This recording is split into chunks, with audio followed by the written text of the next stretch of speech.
Hello, hi, how are you? I hope you guys are having an amazing day today. Hello. Hi, how are you? Today's video, we are going to be covering the evolution of the Try Guys. And I know that this past month, there has been a lot of media attention and sort of a circus around this channel in general. And I'm gonna start this off by saying, I don't necessarily think that as far as the whole Ned situation, which we are gonna talk about, but I feel it's important to say this.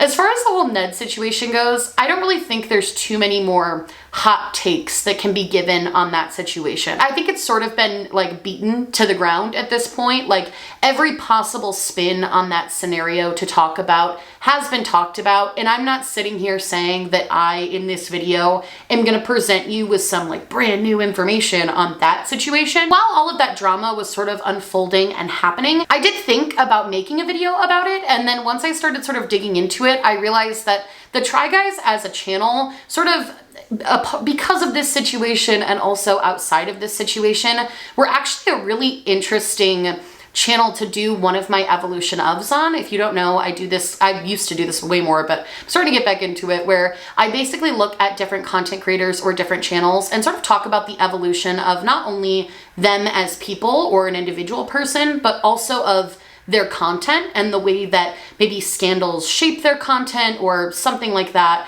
or things along that line. So today I thought that the Try Guys would actually be a perfect sort of like way back into this evolution of series that I'm doing. And I thought it would be great to not only talk about obviously everything that's been going on recently with them, but also dive into where they started, how they got to where they got, and just sort of how they were able to maintain this massive amount of success that we don't often see from people who are on the internet for long periods of time. And it's not even just that they've maintained success, they've maintained consistent success over the past 8 years. And I think that's something worth looking into and exploring and talking about how they sort of got to where they were, and also sort of talk about and speculate where I think the channel might be going in the future. So if you're interested in that and interested in hearing my take on who the Try Guys are and how they got to where they got to, and just sort of an analysis on their content in general, this video is for you. You can keep watching, and yeah, let's jump into it. Sorry, just kidding. Before we jump into it, I would like to have a word from our sponsor play right now. Hi friends, Editing Me here, and today's video is sponsored by Way. You guys know that I absolutely love Way. I've been promoting their products for a couple of years now. They're one of my favorite tried and true hair care brands. Just every product I have ever tried from them, I have absolutely loved. And I've said this before, but I truly credit them for like saving my hair. If you're like an old school subscriber, you probably remember I used to wear my hair in a messy bun all the time. That was mostly because I just never found products that actually worked for my hair and made my hair feel pretty and good. But now I always wear my hair down. I love how it looks all the time. I wanted to talk about a couple of products in particular that I absolutely love from the brand. First one is a newer product, and this is their scalp serum. What I do with this, and I feel like if you have a little bit thinner hair, this is super helpful with just making the top of your scalp feel really full and give you that sort of blowout effect. You can apply this on wet or dry hair. I usually apply a very small amount on wet hair and then let it dry down, kind of style it with like my blow dryer. It just gives so much volume to the top of my head where often I lack the most volume without making it look greasy or stringy, because I do have thin hair. So obviously sometimes my hair, when I use products like this, can look very greasy. This does not do that. It gives me a beautiful volume at the base of my scalp. So if I want to do something like this, where I have like a little bit more volume up in here with like a high pony, and I just want my hair to look a little bit more full, this is the perfect product for that. I have been loving this recently. Another product I absolutely love from them is the Way Finishing Cream. I actually use this product and the other product I'm going to be talking about, which is the Way Leave-In Conditioner, together. This is like my dream team combo. I use this right when I get out of the shower after I do my leave-in conditioner. I do like a little dollop of this in my kind of slightly dried hair. It's usually like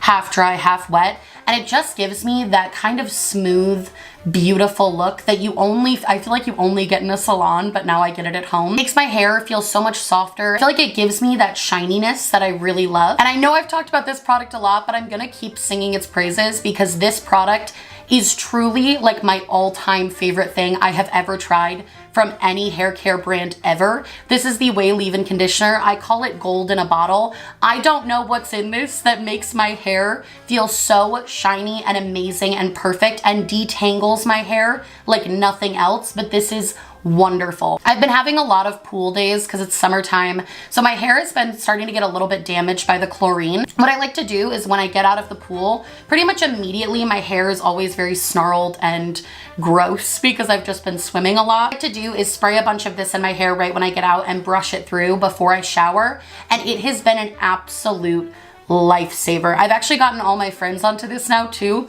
I keep a bottle by my back door where my pool is, and my friends will literally all use this right when they get out of the pool because it is the absolute best product for just getting all the snarls out of your hair after swimming or after showering. And it really makes my hair feel so shiny and healthy and good all the time, which I love. I also have a quiz you can take where you can find your custom hair routine. So if you have maybe fuller, thicker hair than me and you want to find products that are going to work well for you, they do have that option, which I think is amazing. And if you use code Smokey, you can get 15% off your entire order at theouai.com.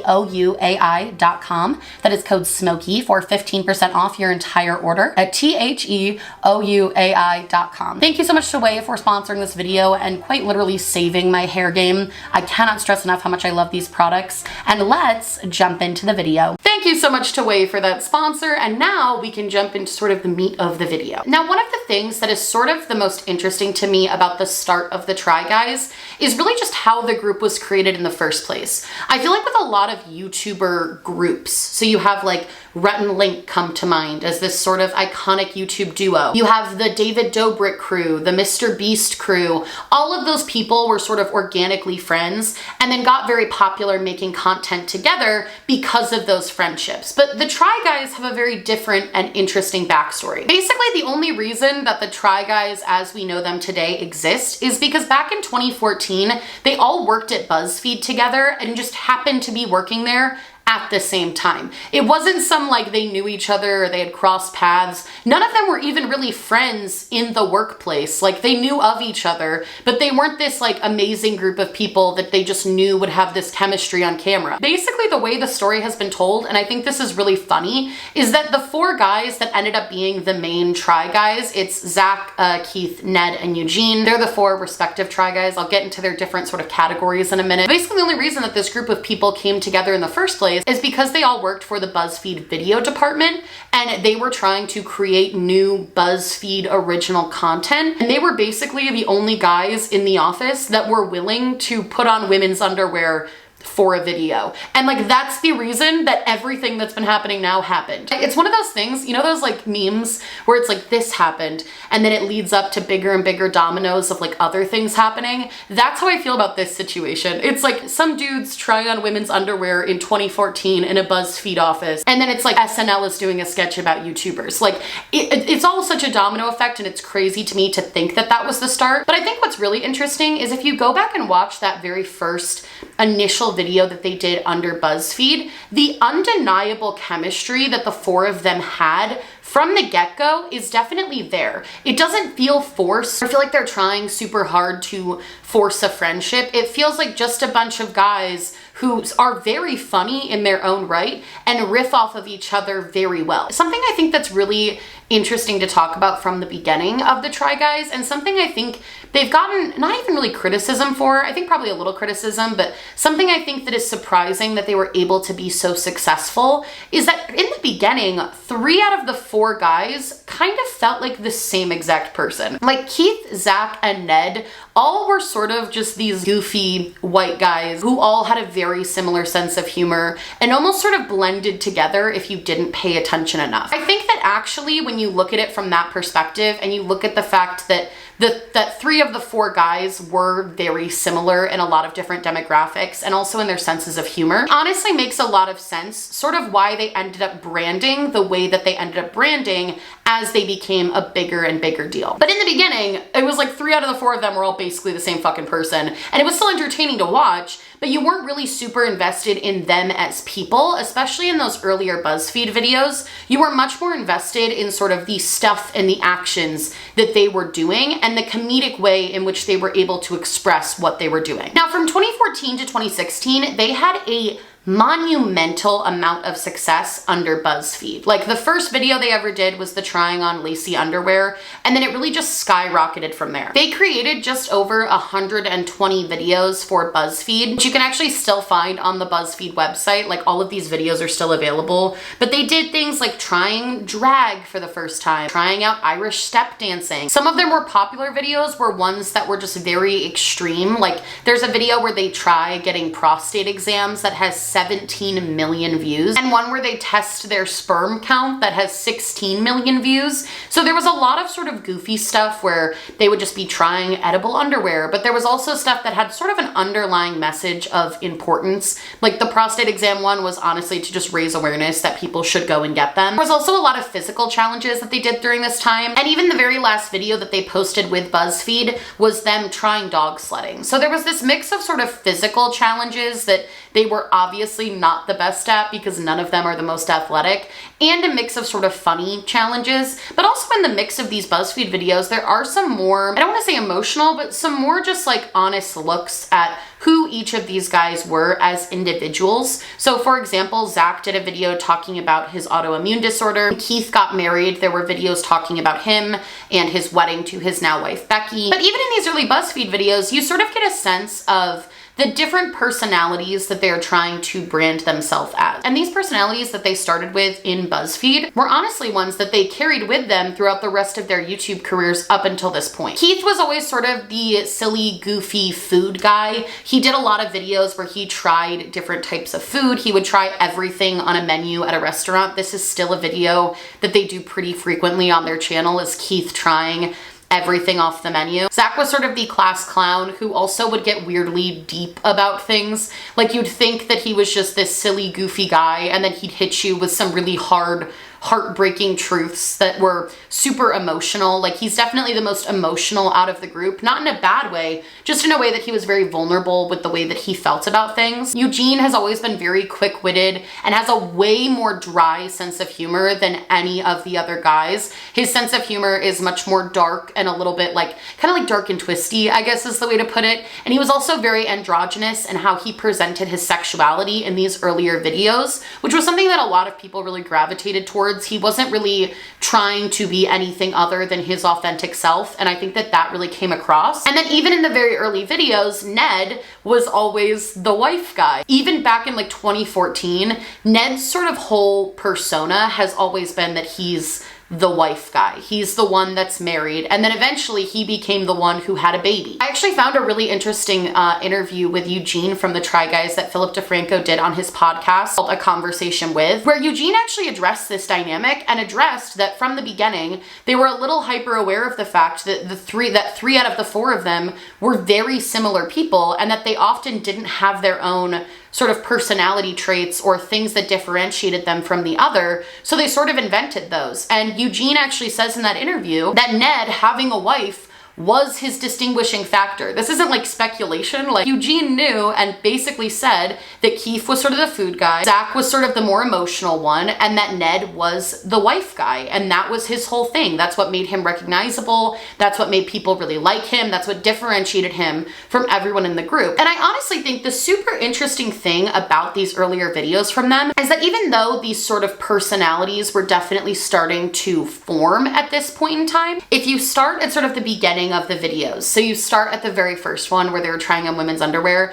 and then you sort of progress over those 2 years at Buzzfeed, you can really see these distinct personalities starting to form, and you can see them almost starting to play into them a lot more than they did in those initial videos. It's like once they saw that there was this formula that was sort of working where they were able to be differentiated in different ways, and that was successful and that was popular and that was getting them a lot of views, they heavily leaned into those 4 separate roles way more than they did in that very first video or the first couple of videos that they produced for Buzzfeed. Now in 2018, they actually made a pretty insane move, which I cannot talk enough about how risky and crazy this move is, and sort of how it actually, because it worked out obviously, this move almost kind of gives a lot of merit and a lot of credit to the popularity of an internet persona and the way that big corporations don't really have to be backing you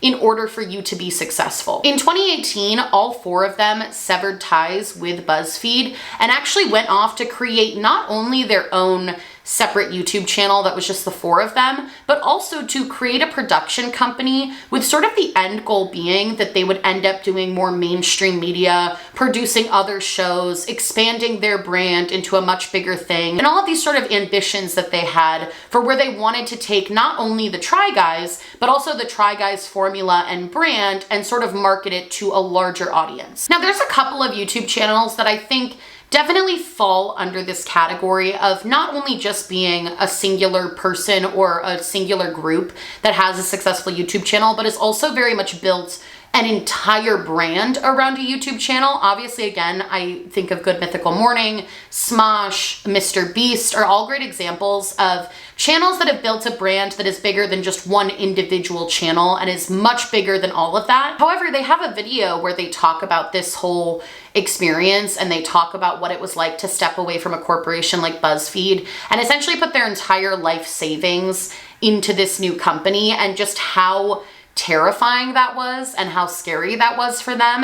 And honestly, at the time, I think it's easy to look back and think, well, obviously they were one of the most successful groups on BuzzFeed, so they were pretty much made up for success. They were going to make a lot of money. It was all going to be fine. I think that maybe the Try Guys and also other YouTubers that do stuff like this don't get enough credit for how terrifying it would be to lose the financial backing of a $1 million corporation like BuzzFeed and basically go off onto your own and hope for the best. They talked a lot about how in the beginning days of their YouTube channel, which by the way was very successful right off the bat, like they announced that they had this new YouTube channel and within I believe 6 days they had already hit 1 million subscribers. That year of 2018, they were one of the fastest growing YouTube channels. Their built-in audience that they had curated from BuzzFeed 1000% followed them over to YouTube, and that reflected in the numbers and the views. But they really said that in the beginning, it was a super crazy and scary time. They basically said that they were just filming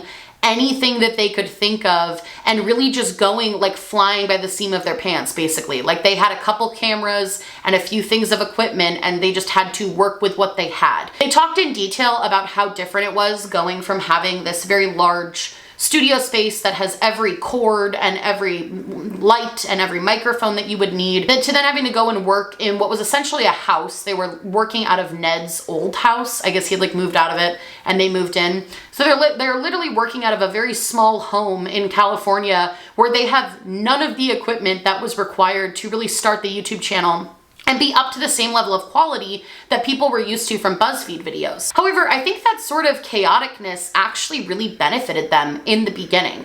I think if they had come out and done something that was pretty much exactly the same as what they had done at BuzzFeed, people probably would have been a little bit confused and they would have kind of been like, well, what was even the point of leaving BuzzFeed if you're just gonna produce the exact same content? So I think in a way that sort of chaotic energy and a little bit more bare bones energy of that content was really appreciated by their audience because it showed what these 4 guys and their team were capable of doing outside of this massive corporation. Something I also feel like is important to talk about is that they were able to maintain the intellectual property of the Try Guys. And I just love to know how they did that. I tried to look and figure out how they were able to go from BuzzFeed as like a Try Guys thing to making it their own brand and their own company and how they were able to secure the IP. I honestly, it must have been in contracts at some point or negotiated for them, but it's just so fascinating to me because I feel like IPs are one of those things that larger corporations are very protective over, but BuzzFeed in general seems to not really have a problem giving theirs away to people. I don't know. Anyway, regardless, I just think that's really interesting that they were able to maintain the IP for this big move. And I also think that that was integral in helping them maintain success because they were able to keep the name that so many, like millions and millions of people knew them as. I also think that the switch from BuzzFeed to their own content was sort of the first marker in terms of them doing a sort of mini tweak to content.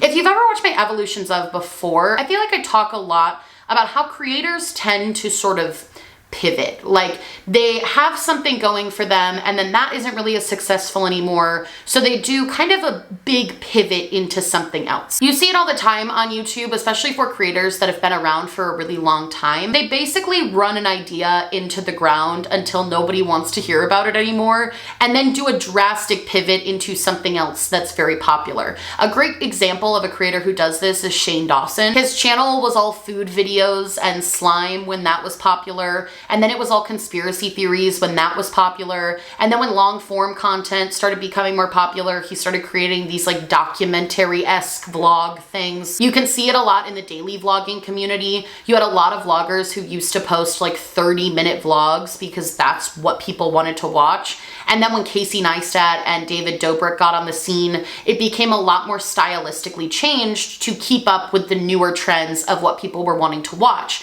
And something I find so interesting about the Try Guys is the fact that they didn't really do any of those major shifts throughout the entire 8 years that they have essentially been on the internet. There's never been one definitive like, okay guys, this isn't working for us anymore, we're gonna pivot completely to something else. The Try Guys channel over the past few years has basically consisted of mild tweaks to an already very well working formula. Like that's the best way I can describe it. And this shift from Buzzfeed into being their own bosses and being their own company was definitely the first marker in that. There was definitely a small shift in the content and the way they did things. And honestly, kind of what I was talking about earlier in terms of them trying to form their own personalities, this was really, really hammered home in these early Try Guy videos. Like, I think if you're gonna talk about when they really solidified who they were as 4 different people, it was when they really started their own company. Even in their channel trailer, which was posted in June of 2018, they very clearly have 4 different colors that separate them.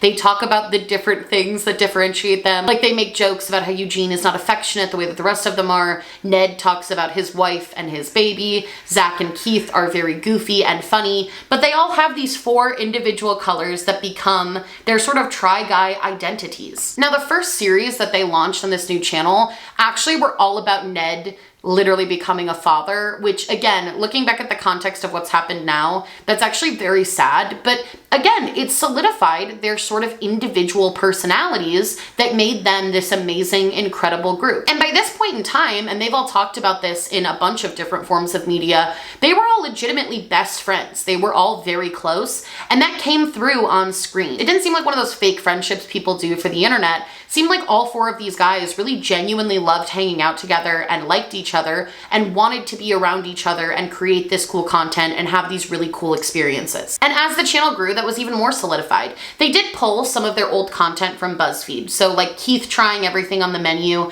that's something they brought over to their new channel. They did do this thing called Without a Recipe, which is basically where they try to bake or cook something without a recipe, but they really solidified it and made it their own on this new channel. They also started new projects like Without Instructions, where they would try to build or create something without any instruction on how to do it. And they also still sort of relied on a little bit of their older stuff in terms of trying new things. Like they tried doing a roller coaster, or they tried wearing corsets, mixed in with a lot more get to know you style videos, which definitely served as a purpose to get to know them all individually instead of so much as a group. This was kind of done in the Buzzfeed videos, but they really hammered home that they were all going to be 4 individual people that you were going to know and love, and they were all going to have these 4 sort of niches that they were into. Now, the videos were always incredibly well edited and well executed, which I think definitely played into why they were so successful, because they had a really good understanding of, number 1, how to go viral. They had just been doing it for years at BuzzFeed.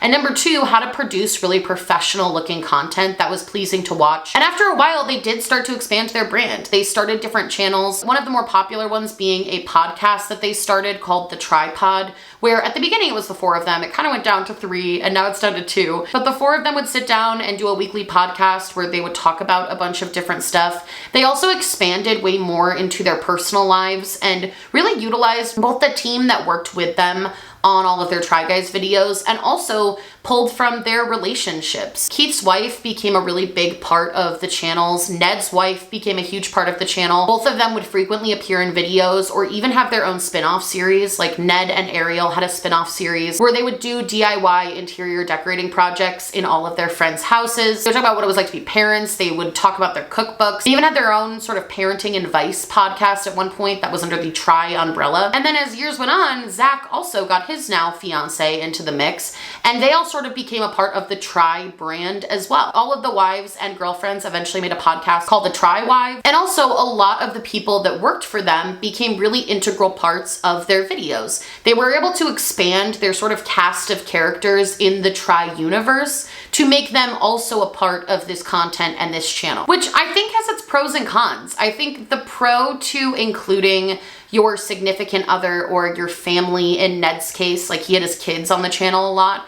The pro to including your significant other in your family is that it's very cool to get to do projects and work with them. But there's also downsides to that, and that is monetizing your relationship or monetizing your family can get very dicey. And even in the early stages of them doing this, before the whole Ned situation really even happened, I think there has always been a little bit of criticism and problems that come along with monetizing your relationship. The biggest being that there can be a lot of really negative, mean, hateful comments about your relationship when you're only posting a 15-minute video of what it's actually like. Try Guys actually released a documentary in 2020 where they talked about the tour that they took. We're gonna get into the tour in a second. But one of the most interesting things that happened in that documentary was them talking about Zach deleting a video that they had all worked on without telling anyone because his girlfriend was in the video and she was getting a crazy amount of hate for some of the stuff that she said, and the hate comments she was getting were just unacceptable to him,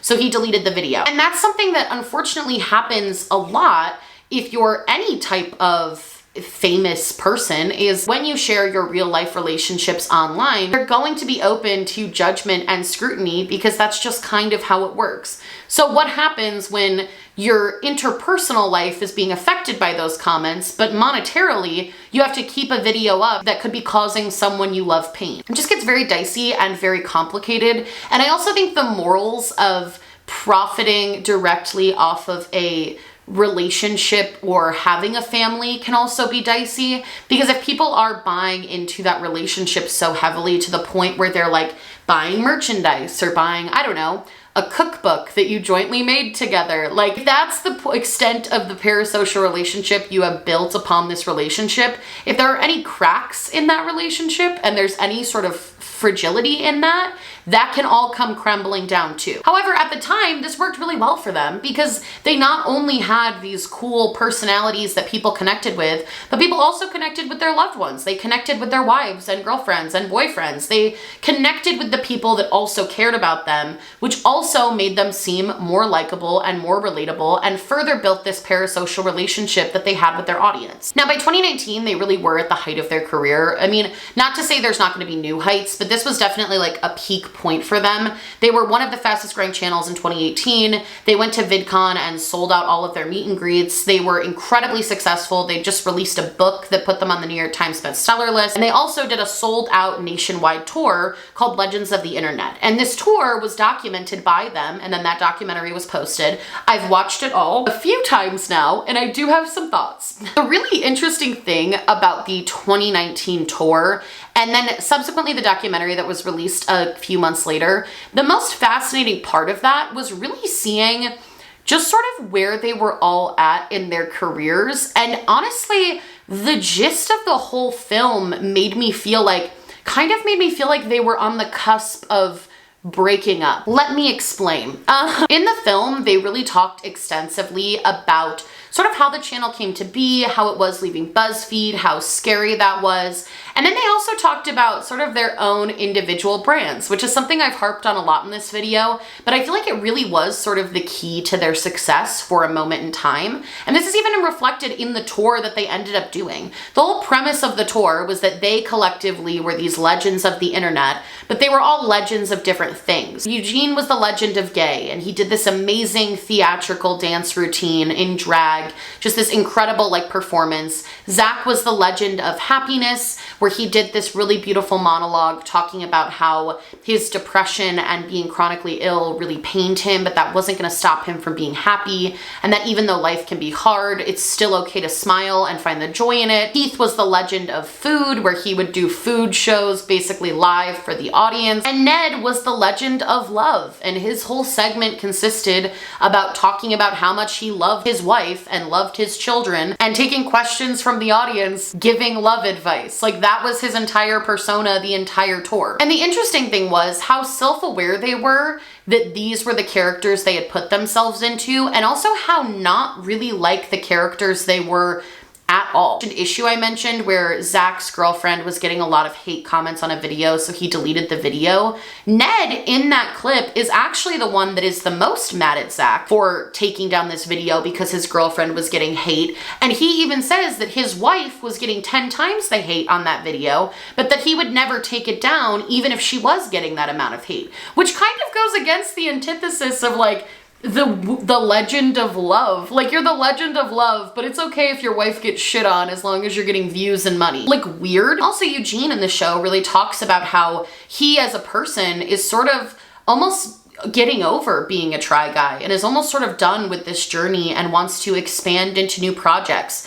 Keith also talked a lot about this. He has external projects that he does with a band called Lou Burger. They're actually very funny. They do like live comedy singing shows. They're actually, I think they're very underrated for how good they are. I watched a few of their concert videos, and if you want to laugh, they're actually very good. But Keith has his own sort of side projects that he's doing as well. Eugene has a bunch of side projects that he wants to pursue. Even Ned is sort of building this lifestyle brand with his wife, where they're doing, you know, seminars on relationship building and making cookbooks together and building their own brand separately of the Try Guys. And it's interesting to see how in 2019 there was this much of a breakdown happening sort of behind the scenes in their own personal wanting to continue or not wanting to continue. Because at the time that the tour happened and in the months after that, that is when you started to see a real definitive, again, not like a full-on pivot, but like a shift in content. This is when they started bringing in some external people to be in the videos. They started bringing in new people to do Try Guys things with them. Eugene especially was most notably missing from a lot of the videos, and they would either do the video with just the three guys, or they would bring in some new people to try and spice things up. And they also started doing a series where they competed against professional whatever. It would be like a professional pool player, a professional crossword puzzle maker, to see if the four of them could beat the other professional that they brought in. This was also really good at the time because probably one of the biggest critiques that the Try Guys would often get is that their brand wasn't necessarily very inclusive. Like I said, the majority of the original Try Guys was basically white, cis-presenting men, and it seemed like there wasn't a lot of inclusion of different backgrounds and different people, which was something they did get a lot of heat for. So by bringing in these different people and these different professionals, they were able to expand on their brand and show more diversity on their channel while still keeping the original four Try Guys together. It made it seem in a very genuine way that they took that criticism to heart and genuinely wanted to do something about it instead of just what would be very easy to do, which would just be ignore it. It seemed like they really genuinely cared about inclusion. And also a big thing on their channel was their consistent push on social justice topics that felt, again, more like a core part of who they were as a brand and less like they were trying to moral posture for the sake of getting views or having a popular opinion. I think that this, again, really shows, again, not necessarily a pivot, but a tweak in their content that they made that helped keep them relevant and also helped keep their image really good. Like, it made them seem very genuine. They weren't out there saying, well, we picked this person because it's important to be inclusive. They just did it, didn't talk about it, but it was something that fans and people who had watched their channel for a long time picked up on and really respected from them. And throughout this whole time, the Try Guys had really remained like shockingly unproblematic. They had like no scandals to talk about up until this point. They were doing incredibly well. Views had slipped a little bit starting in like 2020. They weren't getting 10 million views on a video anymore, but they were still averaging over 1 million views a video and had a really dedicated fan base that supported not only their main Try Guys content, but also all of their sub projects that they had been building and working on. And this sort of unproblematic and drama-free career that they had built, I think is one of the main reasons that why what happened this past month really hit them way harder. On YouTube, I feel like there are a ton of creators and a ton of people who have basically made an entire career out of drama. We could name so many people, especially like the beauty space, who really profited and were constantly in scandals, and that's how they got as successful as they did, is because even though drama and scandals don't necessarily make you a very well-liked person on the internet, they do make you a very known person on the internet. And the Try Guys had successfully become very well-known without ever having to get in any drama. There was never any scandal. The biggest thing they ever really did that even could be considered controversial, but it wasn't even controversial, was leaving Buzzfeed. And doing that, they were part of that group of people who left Buzzfeed that became a very big deal. Side note, I would literally love to explore the absolute implosion of Buzzfeed for a video. I think that would be just so fascinating, of like how they basically lost everyone that was popular and couldn't come back from it in the years of like 2016 to 2018. The only real issues that happened during this time were maybe occasionally one of them would say something on a podcast or in a video that was seen as maybe just like not an appropriate thing to say. But all of those little blunders were always met with very quick and swift responses, apologizing and owning up to what they did wrong. There was never them trying to brush anything under the rug or seem like they were trying to hide from controversy, because the truth was there just really wasn't much controversy for anyone to talk about with them. However, all of that changed in the past couple of months when they have basically been thrust into one of the biggest controversies the internet has seen in a pretty long time. And now we're gonna get into the Ned stuff. A few weeks ago, there were some Reddit posts made that talked about Ned potentially having an affair with an employee. Basically, some videos surfaced of Ned at a nightclub in New York City with a fellow employee who worked under him at the Try Guys company, making out at a club and sort of being all over each other. And as this news started spreading and speculation started spreading, fans very quickly noticed that Ned had been intentionally cropped out of the recent Try Guys videos. There were also more pictures that surfaced of Ned and this girl at a Harry Styles concert together, and fans had spotted them alone together out in New York City.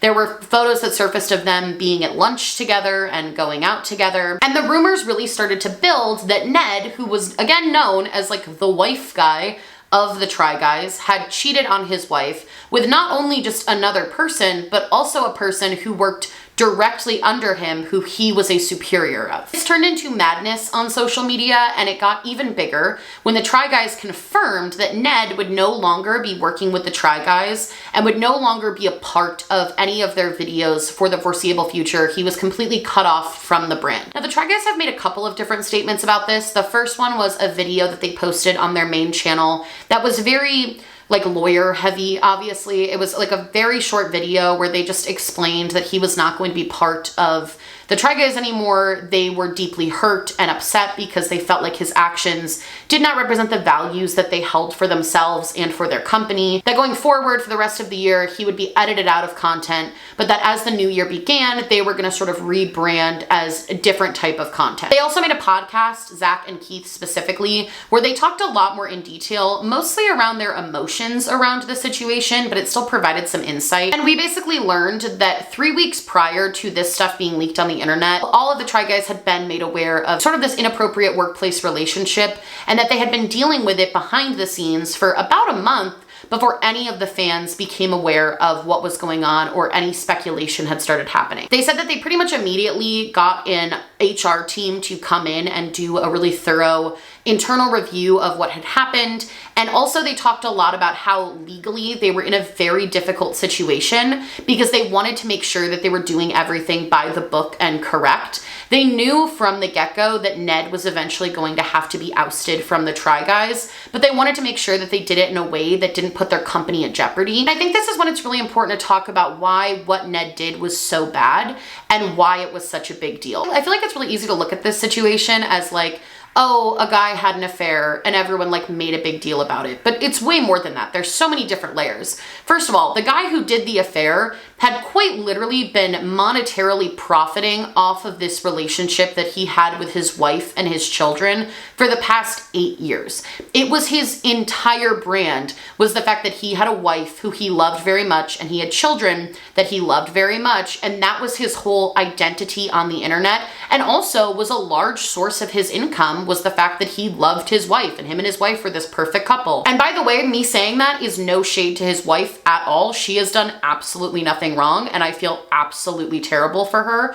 But the fact that he was monetizing off of a relationship from his wife, and then for the past year had been cheating on her with somebody who he was directly in charge of at his company, but was a whole added just fuckery to this mess. The other problem with this is, and I feel like this is where it gets a little bit of an unpopular opinion from me, but this is truly how I feel. I don't believe that relationships where there are that big of a power imbalance can ever truly be consensual.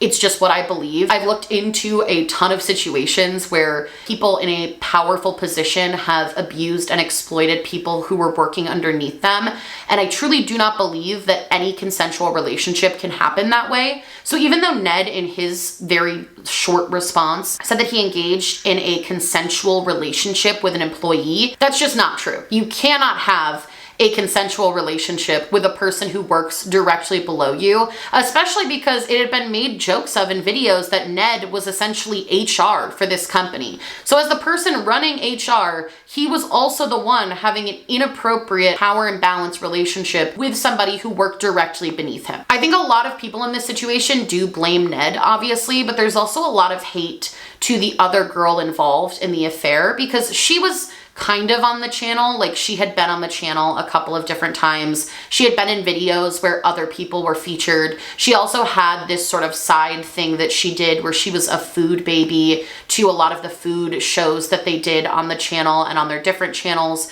So she was a little bit in her own right on social media in that way. However, I don't think that any of the hate should be directed towards her because at the end of the day, she was not in a consensual relationship with this man. That's just how I feel. I know a lot of people are going to disagree with that. I know a lot of people think that she is just as much at fault. I know a lot of people have seen old videos where because she was also engaged, they see videos where she's like trying on wedding dresses or videos where Ned is trying on bridesmaids dresses and they've been allegedly having this affair while those videos were filmed and how sick that is. And while I can understand the initial gut reaction to be to blame her as well, I personally don't put any of that blame onto her as a person. I just don't. And that's where I stand on it. I get if people disagree.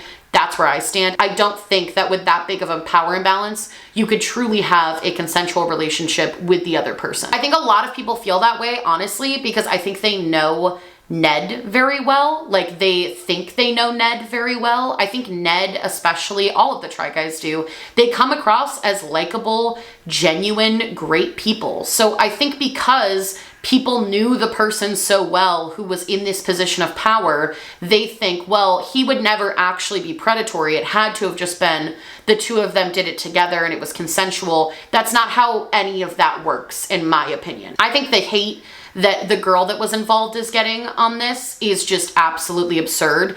And the guys actually talked about this in their podcast too, how they feel like the hate that she is getting. They didn't say her name or anything, but obviously indirectly. Anyway, as a side note to all of that and the actual power abuse that was happening, which I find fucking sickening, which to me is like the biggest problem with this whole thing, is just the massive abuse of power that is now being swept under the rug in terms of people still blaming this girl who was a victim in this affair. Besides that happening, the other big problem is that because she worked for the company, Ned essentially not only cheated on his wife, who all of the other guys work very closely with on a ton of different projects, but he also put the company at huge risk because none of this relationship was documented because it wasn't allowed to happen. It opened them up to so many different legal troubles. She could have filed suits for wrongful termination. She could have filed lawsuits for harassment in the workplace. It opened them up to tons of other employees opening up and talking about harassment in the workplace. Like, this could have basically completely ended the Try Guys and ended everything that the other 3 participants of the Try Guys had worked for,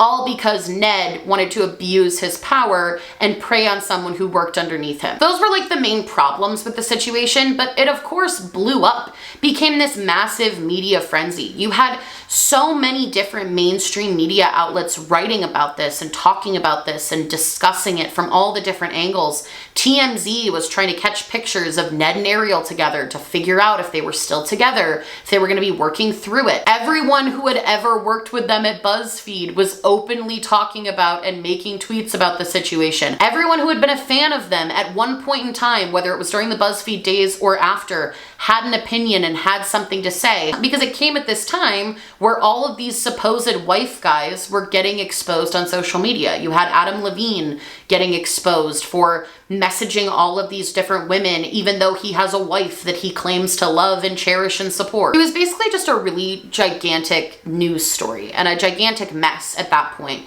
And I think something that really benefited the Try Guys, the 3 remaining Try Guys in this whole situation, is that the 3 of them really maintained a very professional and transparent persona throughout all of this. All 3 of them, again, sat down and made that original video that was very short, where they just kind of gave the gist of what was going on.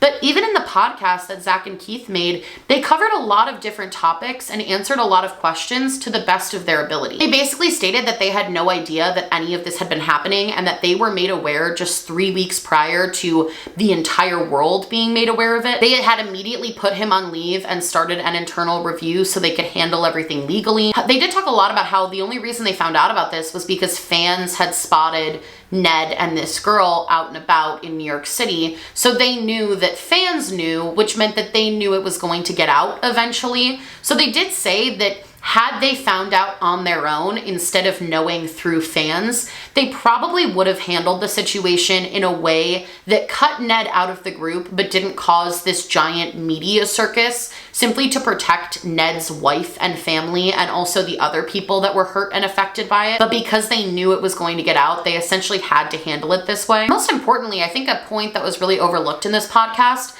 is Zach actually really went in depth on how the people who had a parasocial relationship with Ned or with the Try Guys in general, it's okay for them to be hurt by this news and like care about this information.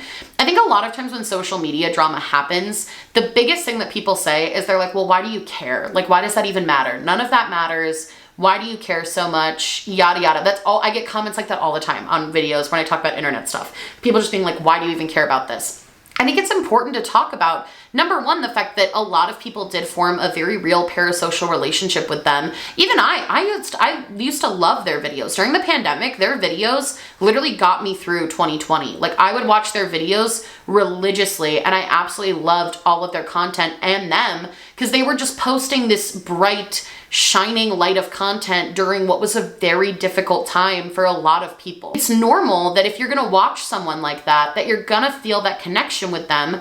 And then when they do something that's really, really bad, like prey on a subordinate at work, obviously people are gonna have a reaction to that and they're gonna feel sad about that and they're gonna have emotions about that. And also the bigger issues that we see online all the time of like profiting off of relationships when they're not real or power imbalances. Those are conversations that get brought up, and even though those conversations might not be the most important thing in the world right now, they still matter to the people that care about them. And Zach made a point in this podcast to really say that like he's not mad or offended or upset that people cared about all of this happening. Like, he thinks it's actually really cool to know that so many people from so many different walks of lives were at one point impacted by their videos to the point that they cared that one of them had done something that just felt so egregious to a lot of people. Also closed out by saying and giving some insight into what we're going to see from the Try Guys coming up, which is that they're not going to replace Ned with a new Try Guy. I think that would have been very weird, like a weird move on their part to make like a new permanent member, especially because we've already had this formula brewing for a while of them swapping out and swapping in different people for different videos anyway. I think leaving that open-ended is a really good move on their part. And honestly, despite all of this controversy and scandal around Ned is basically like fight on sight for 99% of the internet right now. But honestly, this situation, if anything, was good for the Try Guys. And I know they talked about how like the emotional stress of it was not worth maybe the positive press that they're going to get from it. And I can completely understand that side of it. But from purely a viewer perspective, the way that they handled this so eloquently, I think is something that a lot of people really admire and has honestly made people and fans like the 3 remaining Try Guys even more. Like, this was their first ever major drama and scandal, and they handled it better than any person I have ever seen on the internet do. There was no bullshit. There was no like trying to protect anyone. There was no nothing. They immediately cut him out, fixed the problem, and then made a transparent response to everything that was going on and talked about everything that was going on. Considering what happened, losing a member of such a infamous YouTube group could definitely seem very bad for them. Like that, I could absolutely see that being terrible for them, especially because they had just finished releasing a brand new show on the Cooking Network. It was basically there without a recipe, but with a twist on a mainstream platform, which is what they had been working towards. This could have been so detrimental to them had they handled it the wrong way, but they didn't. They handled it with grace. They respected the privacy of all parties involved, and they still made their stance abundantly clear that nothing about his actions represented who they were as people and also who they were as a brand and as a company. Now, this whole situation has been sort of played out at this point. The Try Guys have gone back to posting more normal content. They actually just did an amazing series where they go try Broadway. It's incredible. You should absolutely go watch it. As a theater kid, it made my heart very happy. But like, they really are just trying to push forward and keep going with this same formula that they've been doing, just sort of without Ned around. I would just like to say, this isn't really about the Try Guys. It kind of is, but like the SNL sketch about them was absolute bullshit. It was so stupid. I can't even begin to describe how fucking stupid the SNL take was. And also I fully believe the conspiracy that because Ned was friends with one of the writers, that's why it turned the way it turned. Anyway, that's like my brief opinion on the SNL sketch. That was like the worst possible take. You finally have people taking ownership for power imbalances and making sure that like they're handling everything correctly and making sure that they're doing everything right. You finally have people that are like not just protecting their buddy and they're making a stand against this type of abuse, and your hot take is gonna be mocking them for doing so. Absolute bullshit. SNL is so fucked for that one. Anyway, sorry, I'm not gonna get too into that, but like, what the fuck kind of take was that? Like, who approved that take? Anyway, I think the most interesting thing about this is that we're going to start seeing a very big shift in content from the Try Guys. They've said that 2023 is going to be a very different version of what they've been doing. They're going to be rebranding. And honestly, I'm kind of excited for that. I feel like something that's so interesting about them that I've reiterated throughout this video is sort of the small tweaks that they've made to content to make it better. But seeing them do sort of a total rebrand and a total pivot, I think could be really exciting. I mean, it could be not as great. I think they even are very well aware that like the era of the Try Guys that has been very well known and very consistent, that's definitely over. And I think that's probably very scary for them too. But I, for one, am excited to see where the new content takes them. I'm excited to see how they grow, expand their brand, and utilize other people and try new experiences. Like, I think this could be a very cool revitalizing thing for the group instead of this very negative thing for the group, if that makes sense. But yeah, that's the evolution of the Try Guys. It's basically to be determined. Maybe next year we'll do like a roundup of everything they've done in the year and see how their channel has evolved even more. But I think it's really interesting to look at them from the start to where they are now, about to embark on this new journey.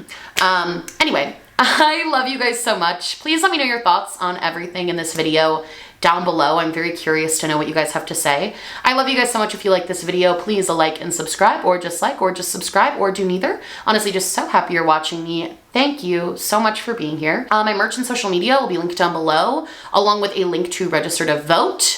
Midterms are coming. Make sure you're registered. And yeah, I love you guys so much, and I will see you in the next one. Bye!